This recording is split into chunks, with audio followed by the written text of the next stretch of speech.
This looks like it's good.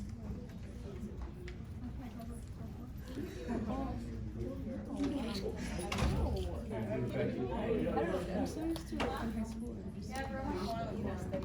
All right.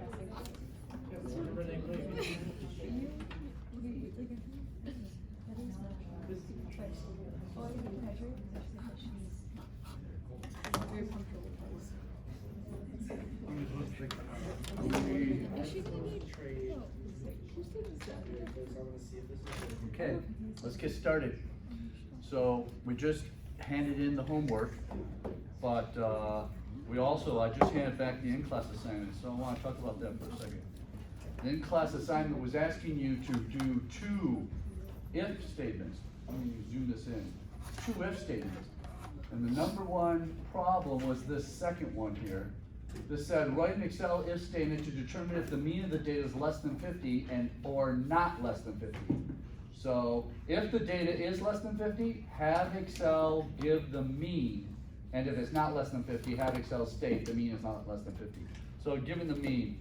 So let me show you right here. Equals if average B4 through B24 is less than 50, comma, then average B4 through B24. You're telling Excel, bring back that mean, comma, then quotation, the mean is not less than 50. So that's what I meant by asking Excel to bring back the mean if it ends up being less than 50, is putting that command there. This one was much easier. If the median was less than 38, you just say the median was under 38. If it's greater than 38, you say the median not under 38.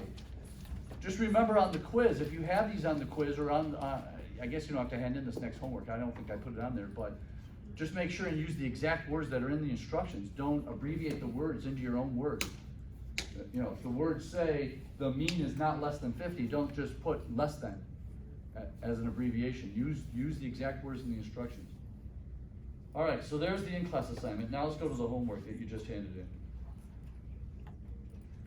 It says, here's a grid, a contingency table with candidates A and B, genders male and female, how they voted or whatever this is about. The question says, are 2 events independent or not? And the 2 events I selected for this one were what? Female and candidate A. So there's several ways you could have solved it, and it looks like I used only one of the ways, which is the multiplication rule for independent events, which says you can take the probability of one event times the probability of the other event, and if it equals the probability of their intersection, then they are independent. So I found the probability of female. All you had to do is go across female and add 62 and 30 and divide it by all of them, which add up to 200. So 62 plus 30 is 92, divided by 200 is 0.46. There's the first one. Then I found the probability of candidate A. You go down this column with candidate A, 62 plus 50, and divide by all of it, 200. So 62 plus 50 divided by 200 is 112, 56%. Now, you need to multiply those two and see what you get. 46 times 56 equals, where is it? 0.2576. So now we're gonna find the intersection. If it happens to equal 0.2576, these 2 events are independent. If it doesn't equal, these 2 events are not independent. So the intersection, here's candidate A, this column, here's female, this row, they intersect right there where the 62 is. The intersection is where both are true, which is only where that 62 is, divided by the whole thing, divided by all 200. So 62 divided by 200 is 0.31. 0.31 is not equal to 0.2956. There it is. Since the probability of female multiplied by candidate A, 0.2576, is not equal to the intersection, 0.31, they are not independent. Now, you could have also used conditional probability to prove this, but due to time, I don't think I'll go over it. I didn't put it on here. But this is the most common way. The multiplication rule again says the probability of one of the events that you're testing, multiply the probability of the other event you're testing. If it equals the intersection of those 2 events, then you got independent events. That's the easiest way to test it. Any questions on this? Was this the harder part of the homework? Yeah. All right, let's look at the Excel portion of the homework. This is the easy part. You're given all this data, you're given step-by-step instructions how to do it, and many of you sent it in over the last 5 days, and if you didn't hear from me, it means that you did it correctly. So I only emailed back, there was about, I would say a total of maybe 5 students, and that includes some of the, I would say a third of the other classes already emailed theirs in too. So only about 4 or 5 students had some kind of minor error where they had to redo it. Remember, this is one of the only assignments, matter of fact, the only assignment that you only get credit for if you do it right. You don't get credit at all unless you did it right. You have to keep redoing it until you do it right. That's the difference with this particular Excel spreadsheet compared to anything we've had this semester. So if you followed the instructions, the first pivot table should have looked like this. 20,101 was the key number I was looking for right there. That kind of led me to believe. I then would, hang on, let me get rid of this. I then would click somewhere like here, or I'd go up here, and I get lists to see that you went ahead and had region and amount down there in the tables. Then I looked at your second table, which was 39.41, blah, blah, blah, blah. And then I looked at some of these other numbers, but I also opened up the pivot table list to see that you had average of amount down here, region in the right area. And then I would go to file and go to information. I'd look to see if your name was the person who modified it. And if all of that checked out, you didn't hear from me, I just went ahead and put it in the folder ready to be graded once you handed in the written portion. So I'm just waiting. So the Excel portion is already graded for everybody who didn't hear from me. If you handed it in before 10 o'clock today. If you handed it in before 10 o'clock this morning, I looked at it, and if you didn't hear from me, it was correct. So, any questions about this pivot table? It was pretty easy, wasn't it? Yeah. Now, do you think there'll be pivot table on your quiz? No. Do you think there'll be independent events on your quiz? Yes. Well, why do you think there'll be independent events in that pivot table? Because you can write it. Say that again? Because you can write it out. What do you mean, so I can write it out? Like, we can't submit an Excel file on the quiz. Oh, but there's a lot of things about this pivot table I could ask you about, isn't there? Huh? Multiple choice? I don't know, I'm just saying, there's a lot of things I could ask you. I could ask you questions about how you make the pivot table. It's fair game. Pivot table, independent events. But, here's the deal before I start today's lecture. We are reviewing binomial probability, which is from week 3, but I am not gonna ask you on the quiz the same question I asked on quiz 1, which was to solve a binomial probability using a manual equation. All right, I'm just reviewing it.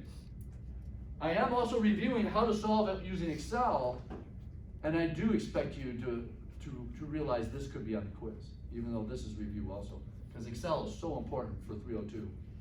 So Excel binomial could be on the quiz, and then we're gonna learn for the first time how to use a binomial table to solve a binomial problem, which also could be on the quiz. We're gonna review Poisson probability, which is like from week 6 or something, which was on quiz 2. So you will not be asked to solve a Poisson probability problem manually. Let me repeat that.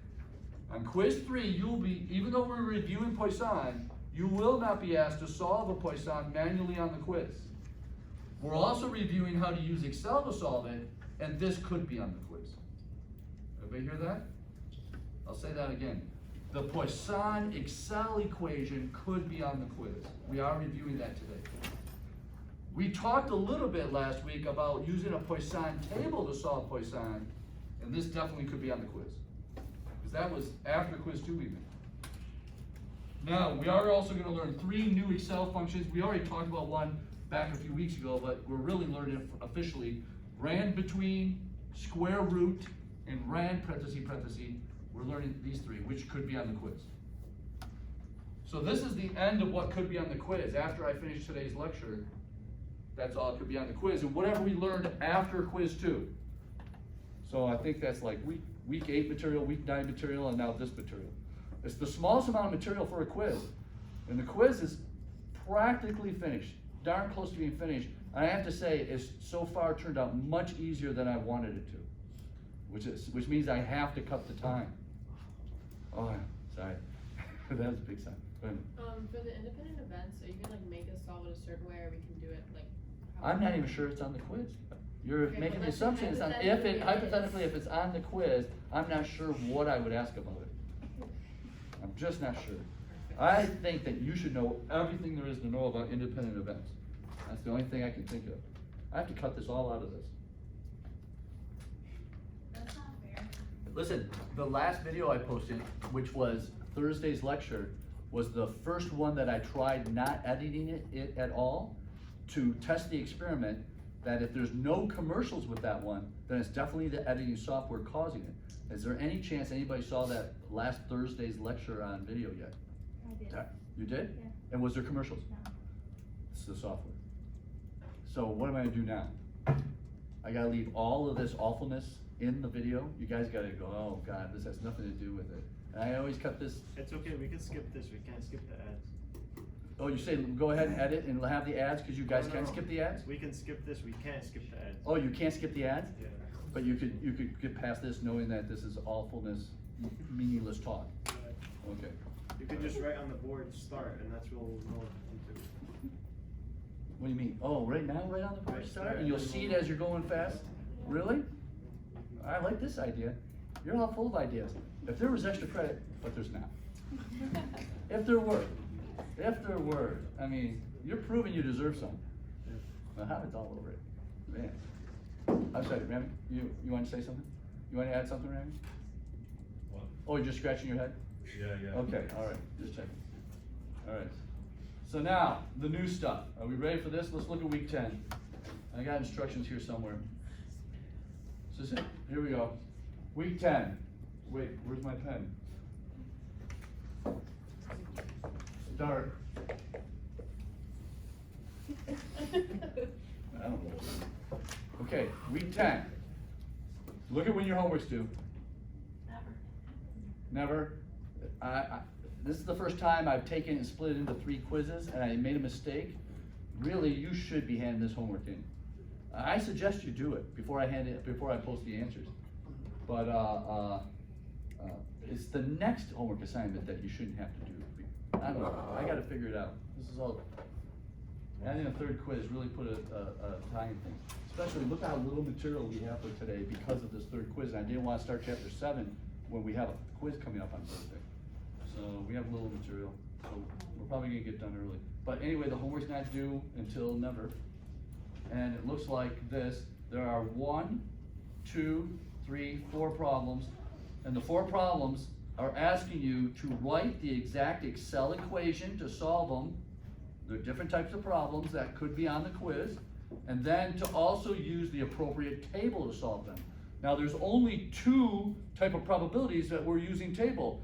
We learned how to use Poisson table, and we're about to learn binomial table. So for the homework, you know these problems are either Poisson or binomial. You just have to determine which kind you have, and then you have to now tell me, which table you used and what numbers off the table you used. That's the tough part about using the table, is showing the work, the detail of how you're using the table. And so what I'm suggesting is, like for example, if you're only getting 1 number off the table, is maybe to show detail, to make sure you get all the points, is to tell me which row you're using, which column you're using, or something like that, so it describes that you're using the table, is my suggestion to show work.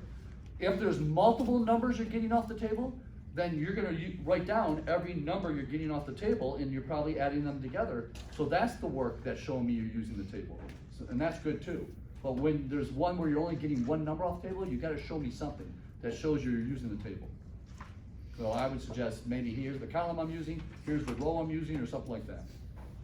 So we're gonna talk about these homework problems at the end of today's lecture, but first, because we have to learn how to use the binomial table.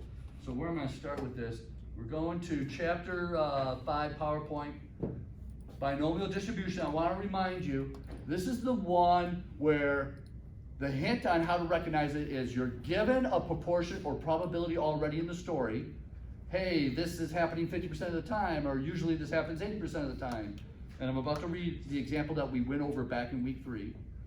And then, this is the only one up to this point where you're being told that we've had a random sample of this many, what's the probability of this many out of that random sample? Let me repeat that.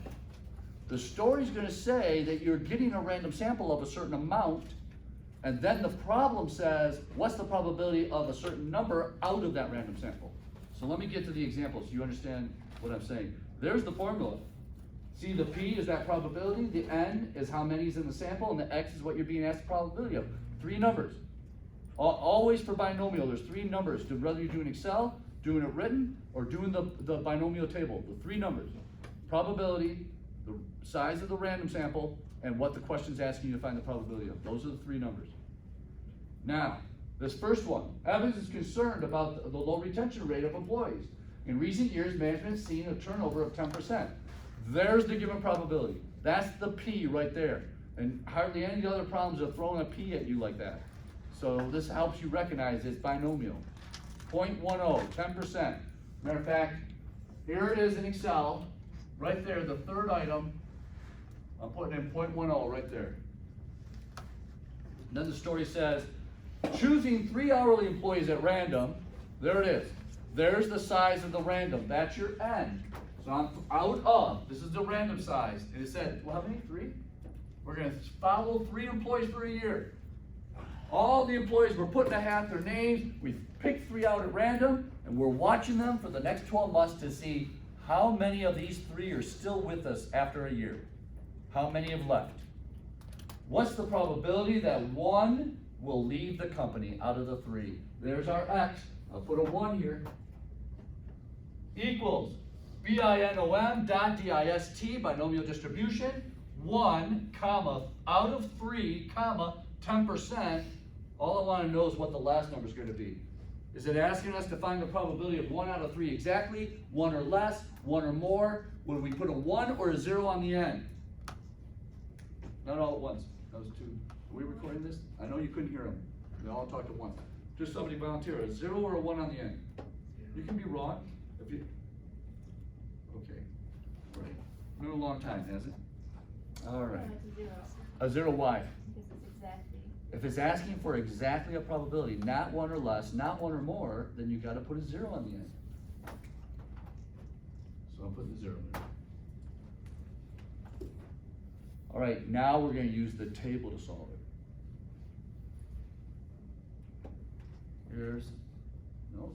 There's the binomial table. Here's where your 3 numbers. The P across the top is your probability. Notice not every probability is across the top of this table, so I most likely have to give you a problem that's one of these probabilities in the story. In our particular story, 10% was the probability, and that is in our table, the 3rd column over. So there's the 0.10. Let me make this bigger. There's the 0.10 right there. Now, the N is the number on the far left, down here. Out of 2, out of 3, out of 4, out of 5, and it goes on and on and on. We said we're randomly selecting 3 employees, so out of 3. Now, each row represents whatever the question's about. Was it asking us what's the probability of 3 out of 3, 2 out of 3, 1 out of 3, 0 out of 3? If it was asking for 2 or less, 2 or more. In this case, it was asking us what's the probability of 1 employee out of 3. So I'm going with the row 1, column 10%, N was 3, 1 out of 3, the probability is right there next to my cursor, 0.243. There it is, 243. And if we look at the PowerPoint, there it is manually, 0.243. Look at what we had to go through to solve it manually to get to 243 compared to that table. Just line up what percent out of how many. Now, let's look at that table again. Okay, here it is, out of 3, here's the probabilities, here's 10%. So let me go right here, we're looking at this column that I'm circling, right? The question was about 1. What, if you're showing me work, I'm gonna go P 0.10, N equals 3, X equals 1, 0.2, I forgot already, 0.243. There you go. Because it's only asking for one number, if I just put 2.243, I can't tell you use the table. You could have used Excel and just wrote the answer, could have solved it manually, I don't know. So give me at least something that shows me use the table. You know, column, we'll call this column or something. There you go. This will be row. Anything to show me using the table. But now, I'm gonna change the question where it's a lot easier to show me using the table. If I said, hey, we usually have 10% turnover here. We're gonna pick 3 employees at random. What's the probability 2 or more will no longer be with us out of the 3? 2 or more.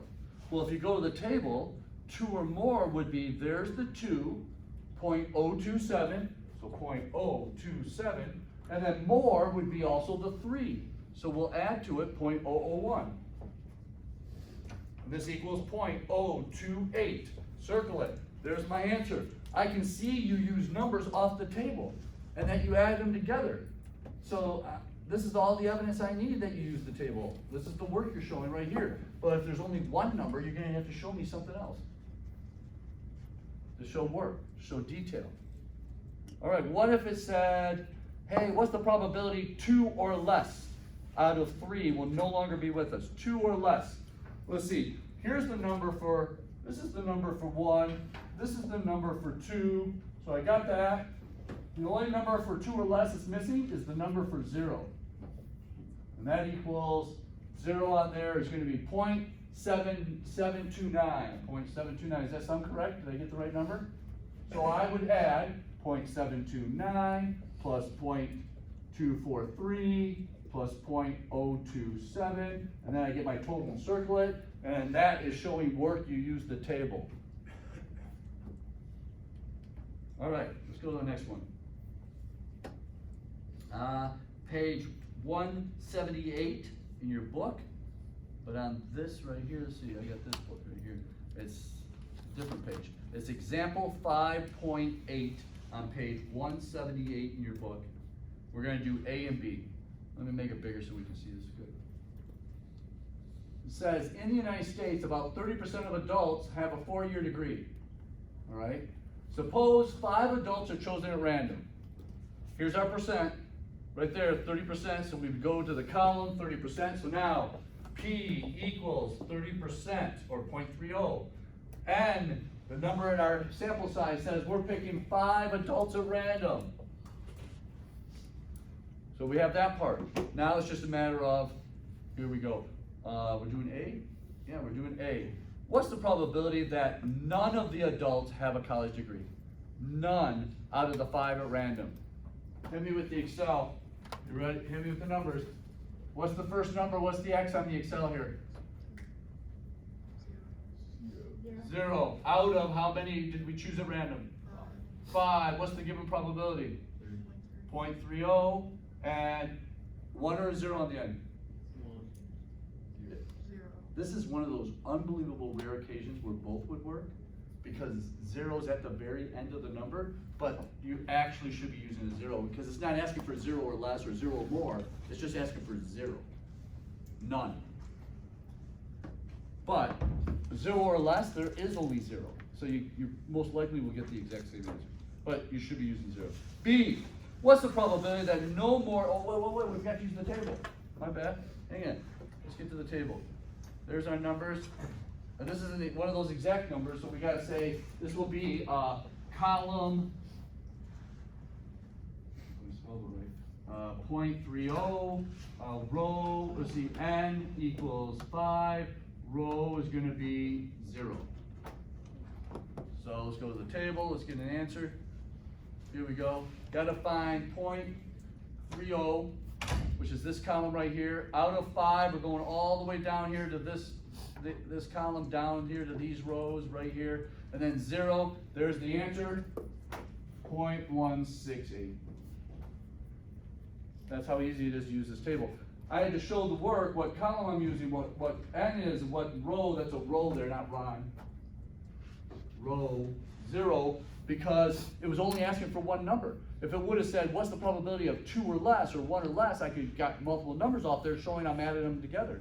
And that would be the work then I'd have to show, instead of giving more information like this. Let me, what was B? Let's see what B is. I gotta remember where it's at, oh, right here. B says, what's the probability that no more than 2 adults have a college degree? No more than 2. We're still using 30%. We're still using 5. No more than 2. What numbers are involved? No more than 2. That would be 2 or less. Is that correct? Yeah. Would you agree? So 2 or less, we would add up 0.264, 0.396, 0.264, 0.396, and then 0.168.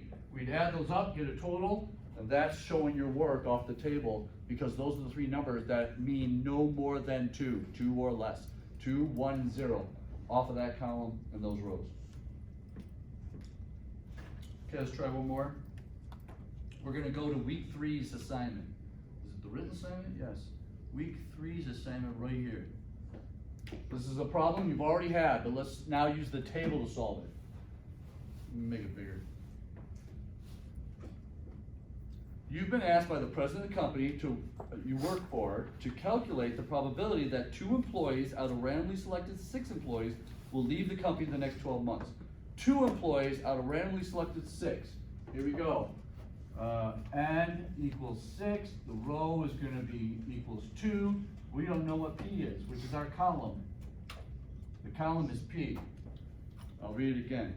Calculate the probability that 2 employees out of randomly selected 6 will leave us in the next 12 months.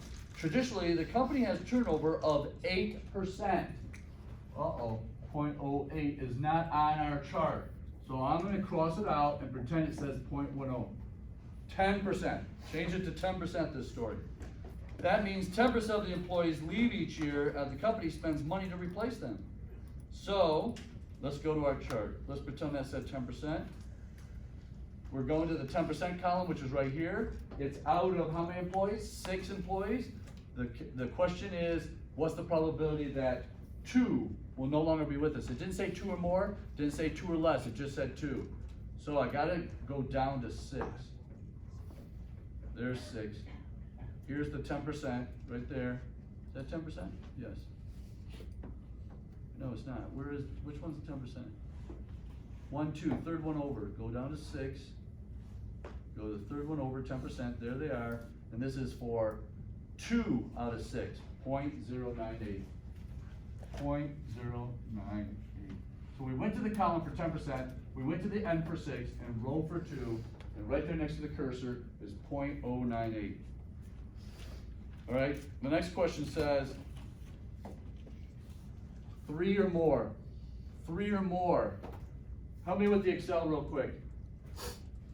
Equals 1 minus binomial dot distribution. I said 3 or more. What's the first number? 3.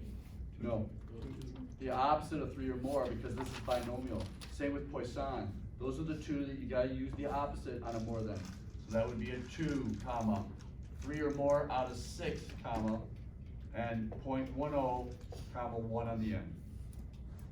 The opposite of 3 or more, which would be 2 or less, because we're using binomial, which uses discrete data. Poisson's the same rule.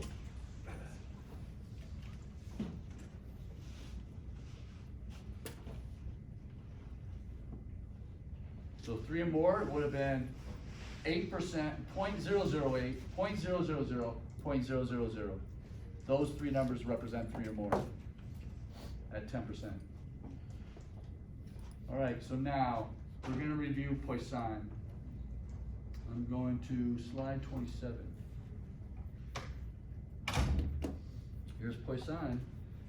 The key to recognizing Poisson, and by the way, we had that last week. We had that document where I would read either a Poisson or exponential problem to you, and you had to tell me, is it Poisson or exponential? So you should expect to have to, be able to tell the difference between those 2 on the quiz. Here, when it comes to Poisson, it's all about the question being asked of how many per interval. And here's an example of where the question is going to be how many per interval. It says patients arrive at an emergency room at Mercy Hospital at an average rate of 6 per weekend evenings. 6 per weekend evenings. Or, I'm sorry, 6 per hour on the weekend evenings. 6 per hour. What's the probability for arrivals in 30 minutes? Now, this one, the interval, first of all, you know it's Poisson because it says, what's the probability of 4 arrivals in an interval of 30 minutes? That's what makes it Poisson, is that it's asking the probability of arrivals. If it said, hey, what's the probability there's 30 minutes between the next 2 arrivals, that would be exponential. But this is asking you about 4 arrivals in 30 minutes. But the mean is described about 60 minutes. Since 30 minutes is half of 60 minutes, you had to cut that mean in half. So in this case, the mean is going to be equal to 3 in 30 minutes, 3 per 30 minutes.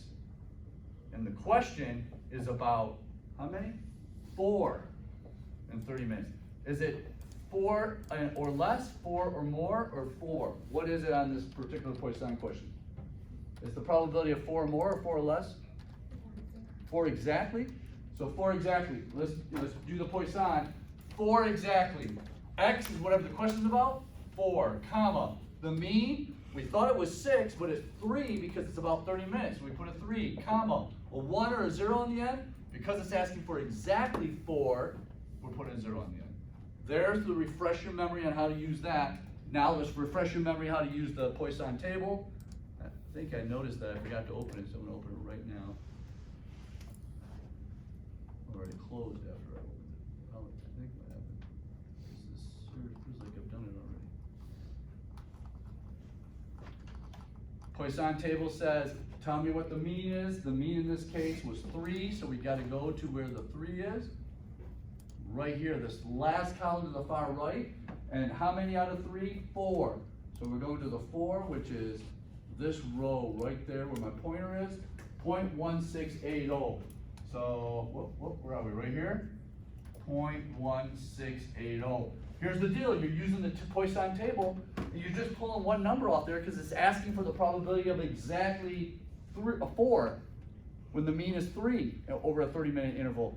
So in this case, you've got to give me some evidence you use the table and the Poisson table. So what, let's see, I'm going to look at it and go, okay, the column was equal to 3, and the row I used was equal to 4. There's some evidence I used the table showing me the work because there was only one number off the table that we're getting.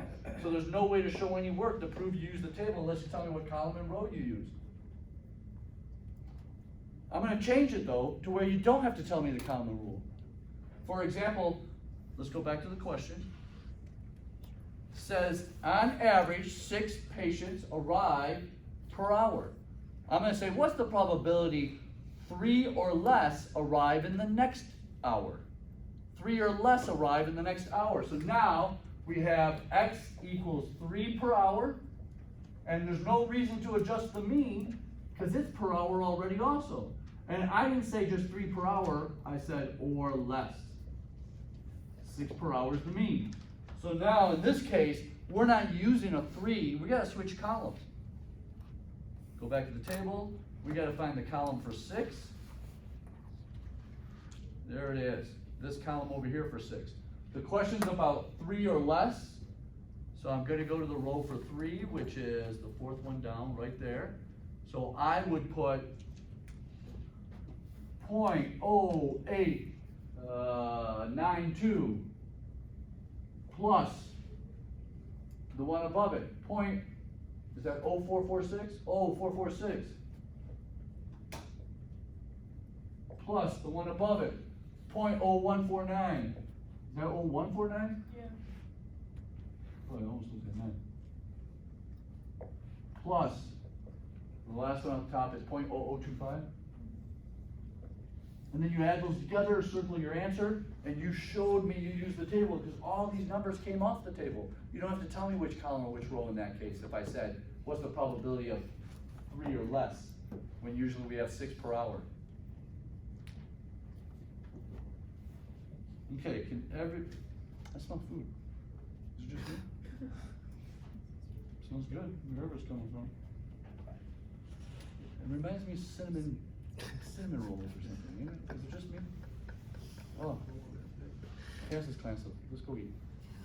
That smells too good. Alright. I want to show you another Poisson problem, make sure we get this. We're going to go to page 184 or 186. I don't know which page it's on, but it's example 510. Whoop. Going here, going here, going to example 510.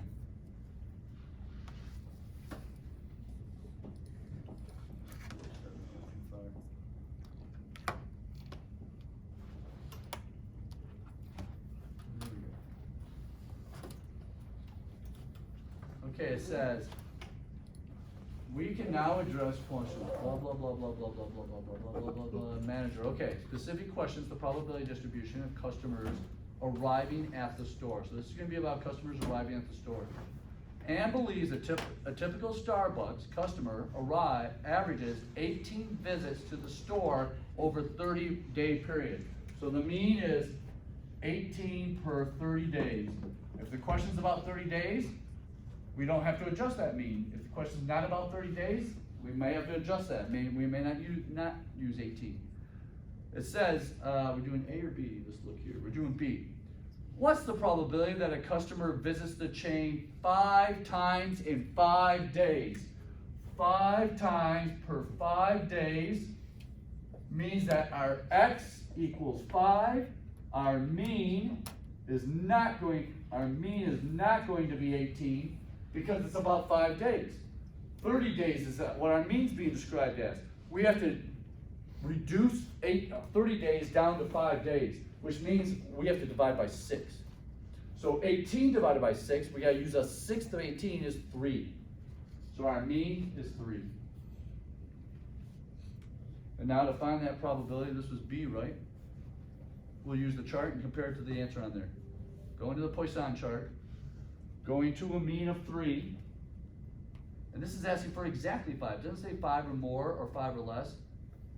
So 3's up here. There's the column for 3. And then we gotta go down to 5. And there's the probability right there. 0.1008. This is 0.1008. Here we go, right there. Off the chart. Let's check our math according to the book. This would be B. It says,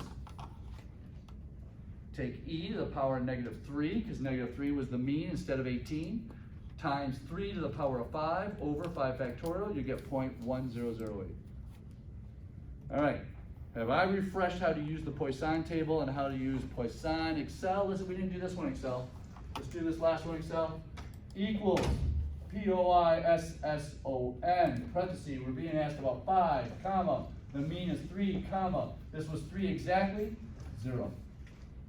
Help me with it, I want to refresh Excel real quick.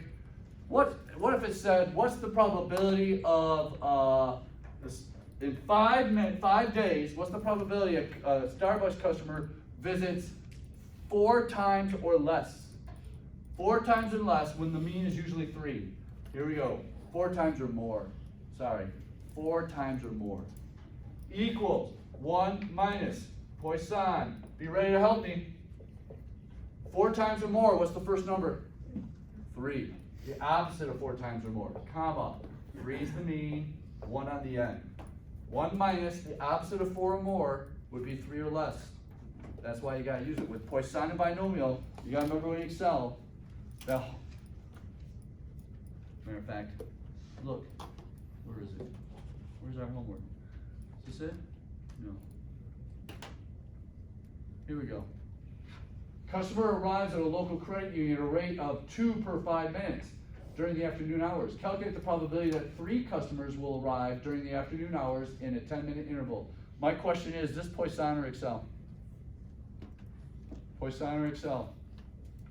Let me read it again. It says calculate the probability that 3 customers will arrive during the afternoon hours in a 10-minute interval. Poisson. Because it's asking about 3 customers arriving. So, here we go.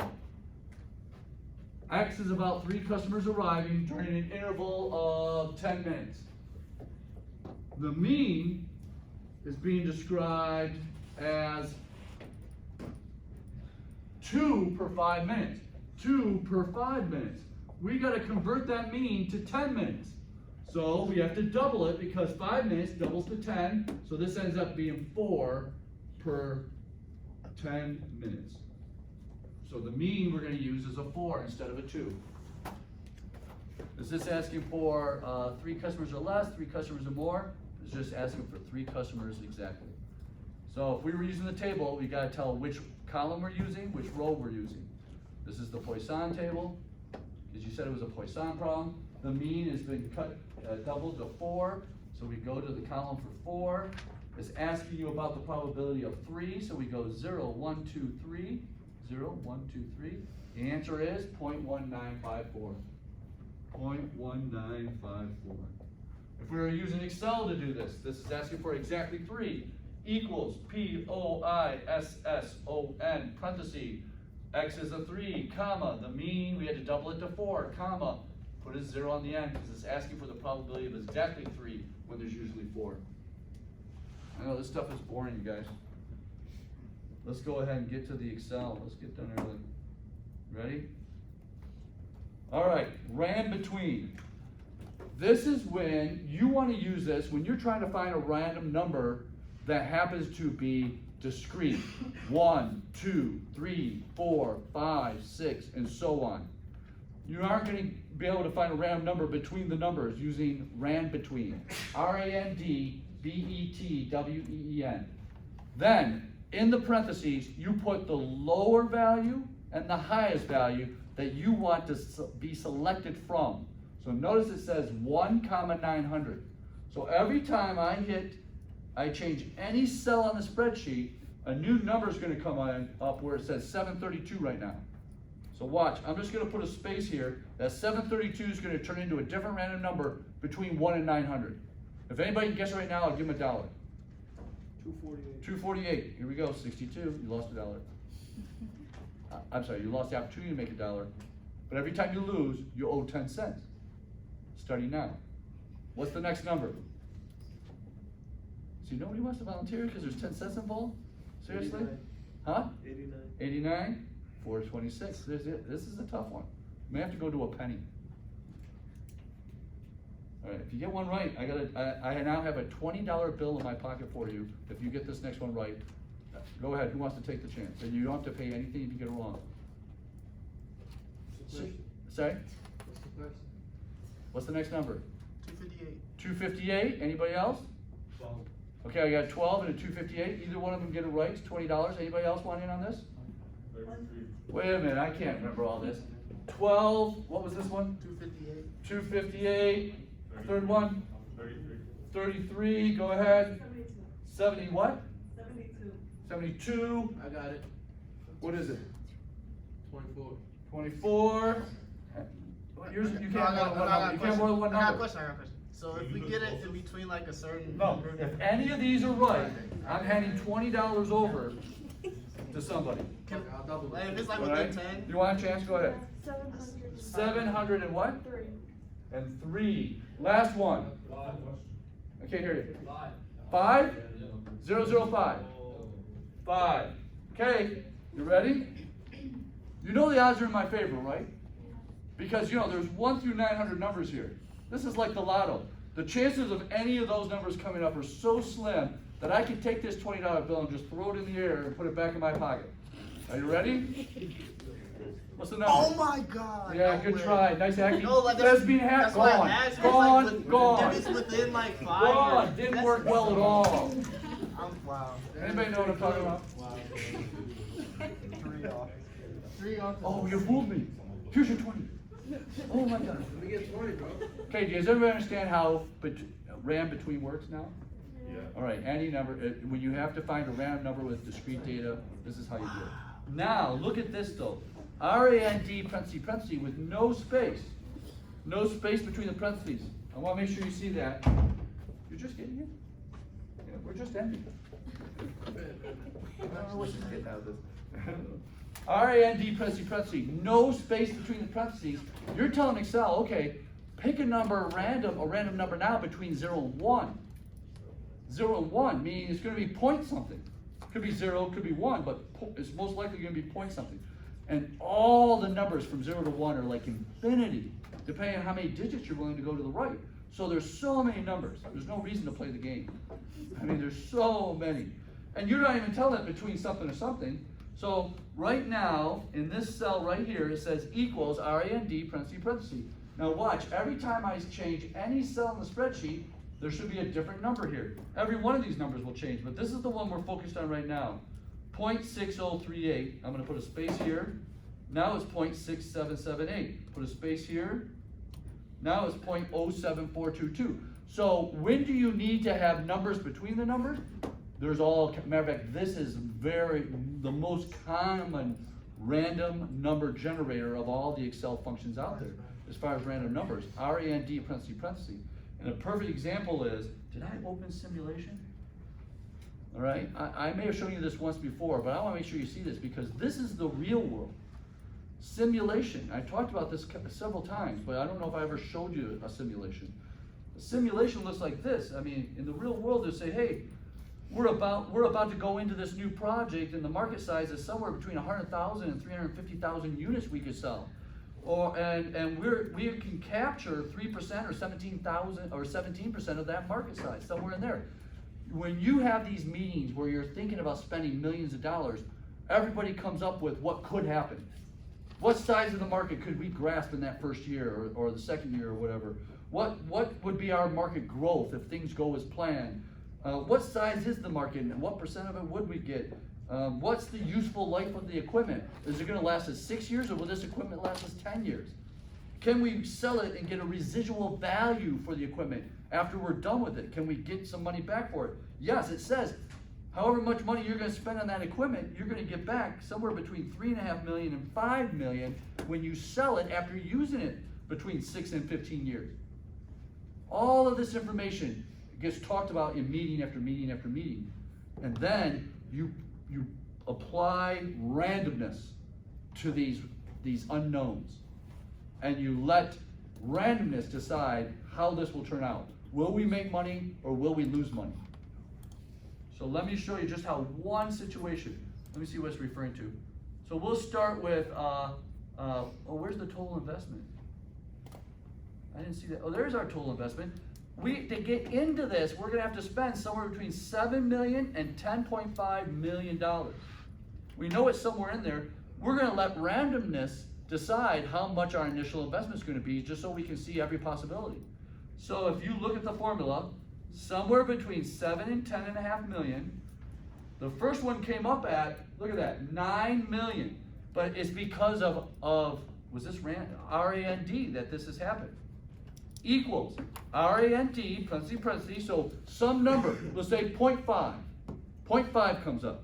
Multiply it times D6 minus C6 plus C6. So let's look at that. Take 10,500,000. Subtract 7 million, so what does that leave you? About 3.5 million? Multiply that 3.5 million by whatever the random number is. So 3.5 million, I said let's pretend it's 50%, so what's half of 3.5 million? About 1.75 million.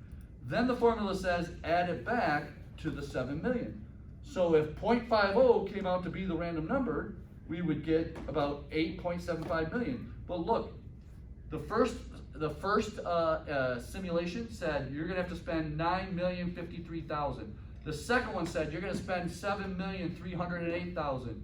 The next one said, it just goes on and on. But that's what simulation does. It simulates every possibility that could happen when there's all these unknowns. It allows randomness to come into play. Not only does it pick a different amount we have to invest every time we do this simulation, but it picks a different useful life for the equipment. It picks a different market size of the market. It picks a different percentage of a different depreciation amount of money we're gonna have to depreciate this equipment, which I guess depreciation must be up here. Let me look up here. I don't see it, but somewhere up here is depreciation. Selling price. Also, we weren't sure if we're gonna be selling this for as low as $375 or as high as $575. We're testing every selling price between those two numbers. And then let me show you what happens at the end. Look, it simulates the whole life of the initial investment until we sell the equipment, which could last as long as 15 years. But as you go to the very end here, the very last one, look what happens. This is telling you that if you go forward with this, and this randomness takes place this certain way, here's how much money you will make or lose. The first one says, we'll make 13.9 million. 31.3 million, oh my God, we gotta do this. We could make 31 million at the end of this, but go down here. We could lose 4.9 million on this one. This one, we could lose 7.56 million. So what we used to do in the real world is say, okay, how many times did we simulate this? Oh, 500 times, let's say 1,000 times. Now Excel, go up and look at this last column, column DH, and count how many are below 0 out of 1,000. So let's say it comes back and says, there's 100 out of the 1,000 that say you're gonna lose, that's below 0, that you're gonna lose money. The simulation is trying to say to you, based on all the inputs you gave, that there's what % chance of losing money here? 0.10, 10% chance. And that's what's talked about before you start the simulation. What % chance of losing money is our threshold? If this simulation says that there's, at what % of loss are we willing to take the risk at? And a lot of people are willing to take a 10% risk. Because on the other hand, that means there's a 90% chance of making money. But when you start reviewing the amounts you could lose, in the millions, large amounts, that's another thing. You have Excel look at all that column and bring back the largest amount you could lose, the largest amount you can make.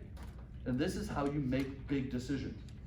So, learning this one right here, RAND, parentheses, is one of the most common random number generators in Excel, and probably the most important.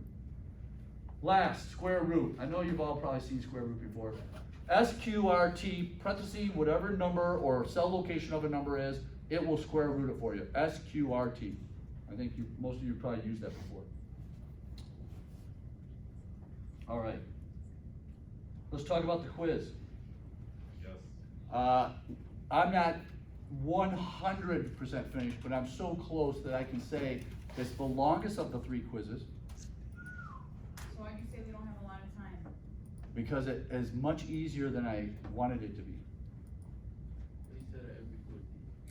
Now, when I said that about quiz 2, your average as a class for quiz 2 was much higher than quiz 1. So I was correct when I said that it was much easier. I don't think this is as easy as quiz 2, but I think it's still easier than quiz 1. What's weird about this quiz is there are more short questions than there are problems. Where on previous quizzes there are more problems than there are questions. Would you agree with that? This was the opposite. Uh-oh. Uh-oh. I don't know, I have no idea. I don't know how much time you had either. What is it, 6, 7, 8, 9? I have no idea. I don't even know where I'm at right now. The Well, chapter? what chapter is it on? I think I've been drinking. Yeah. Can I edit this out? Because I can't remember anything. What chapters are there? I don't know what chapters, but I know that it's from the second quiz. When we finished the second quiz, I believe that was at the end of week 7. So that means whatever we covered in week 8, 9, and here's week 10. It's 3 weeks. That's it, 8, 9. right?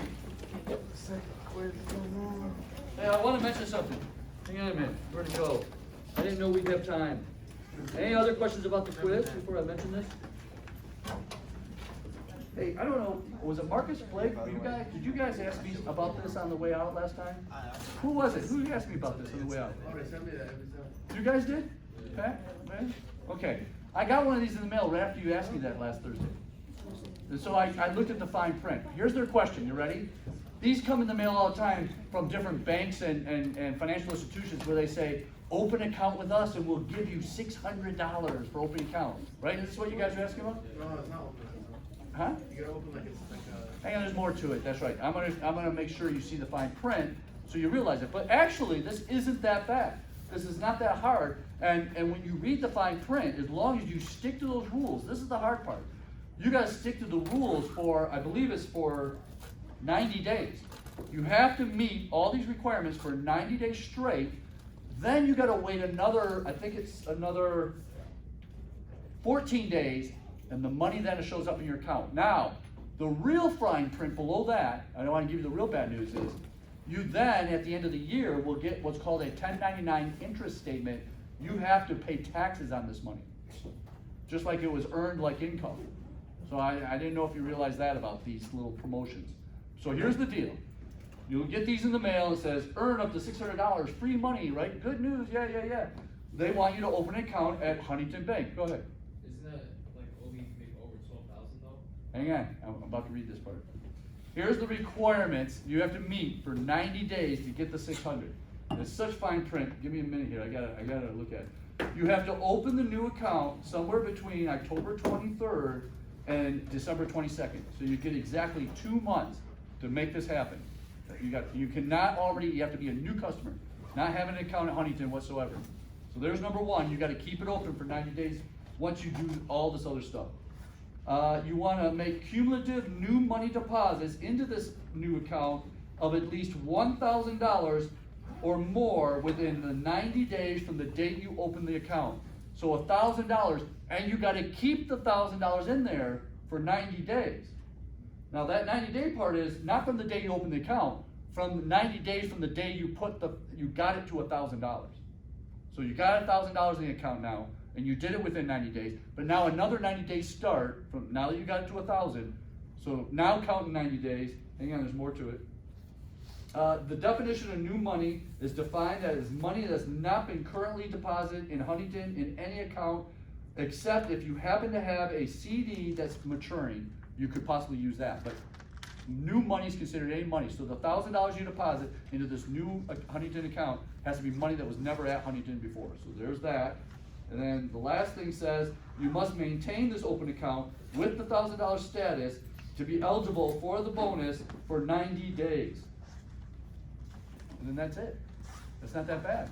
If you feel you can do that, that 1,000 turns into 600, and then maybe wait another 2 weeks after they finally gave you the money, so the money's in there. It took you maybe a couple of weeks to get the money in there after you open the account. The money's in there for 90 days, and then you gotta wait 2 weeks to get the money, so we're at 4 months, so we're at 4 months now. Then maybe leave it in there another month, 5 months, and then take it back out. And you got a free $600. So making $600 on a $1,000 investment in 6 months is a great investment. It's a great investment, so I recommend it, as long as you feel you can meet those. By the way, let me read something. Oh, I'm sorry, that was for $400. If you want all 600, you have to deposit $25,000. All the rules are the same, except the 1,000 has to be $25,000. So that 1,000 was only, here's the catch, was only for 400.